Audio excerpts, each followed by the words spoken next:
All right. Of all the players of baseball history, none of them possess as much talent and humility as Lou Gehrig. His accomplishments on and off the field have made him an American hero, and his tragic early death made him a legend. Lou Gehrig is legendary. Lou Gehrig is legendary because his career is legendary, his battle with ALS is legendary, and his character is legendary.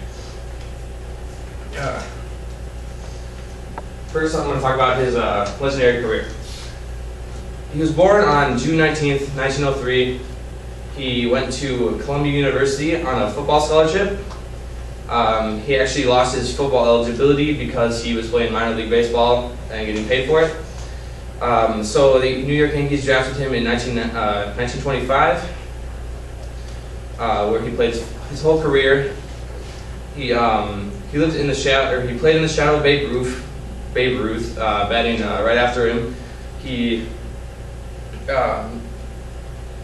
all of his stats pretty much got outshined by Babe Ruth. He and Babe Ruth, he won the Triple Crown in 1934, hitting 354 batting average, 49 home runs, and 165 RBIs.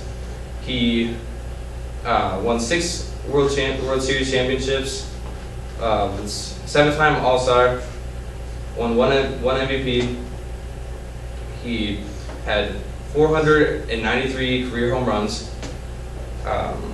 He only let his batting average drop below 300 twice in his career, and he did it all in the shadow of Babe Ruth. Playing in the shadow of Babe Ruth was pretty easy for him because he was such a humble guy. Him and Babe Ruth in 1928, Babe Ruth hit 60 home runs, Lou Gehrig hit 47, but they tied in RBIs with 142. Lou Gehrig was quoted saying about playing in Babe Ruth's shadow, "It's a pretty big shadow. It gives me room to spread." This proves that he's just a really great player. Lou Gehrig. Now that I've talked about Lou Gehrig's legendary career, I'm going to talk about his legendary battle with ALS. ALS is amyotrophic lateral sclerosis. It is a neurodegenerative disease where when you move your muscles, the brain sends the signal down your spinal cord and into your motor neurons, and ALS deteriorates. The motor neurons deteriorate at like a progressive rate, and as it gets worse, you get weakened, and you can't move your muscles as well. You get weak, and you sometimes have trouble breathing in severe cases. It only affects the voluntary muscles. It doesn't affect your digestive muscles or your heart muscles, but since it affects your lungs because it is kind of a voluntary muscle. And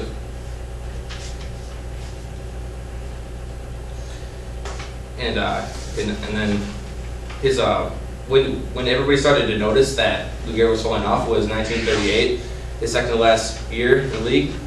People noticed that he wasn't doing as well. His batting average dropped below 300 for the first time since his rookie year, and one of his teammates was quoted saying that on the golf course, Lou Gehrig didn't wear cleats. He wore right tennis shoes and he dragged his feet along. And normal home runs or pitches that he would have normally home runned on were only flyouts now. So he took himself out when he had trouble getting to first base on a routine play. And for the first time in his career, he wasn't not in the starting lineup, ending his 2,130 game career consecutive starts. Now that I've talked about Lou Gehrig's legendary battle with ALS, I'm going to talk about his legendary character. Babe Ruth. Compared to Babe Ruth was quoted saying that, or he was comparing the two. Babe Ruth was a drinker, a womanizer, liked to go out. He He gained money by fame and endorsements, while Lou Gehrig was always home early, avoided the limelight, was devoted to his mother, never complained, and accepted about half the salary that Babe Ruth did. He was quoted saying in his appreciation speech at Yankee Stadium in 1939 that even though he had a bad break, he still considered himself the luckiest man alive. Lou Gehrig is legendary. Lou Gehrig is legendary because of his battle with his legendary career, his legendary battle with ALS, and his legendary character.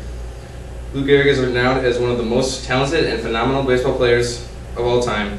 More than that, however, he is remembered for his kind heart and winning attitude. Lou Gehrig is legendary.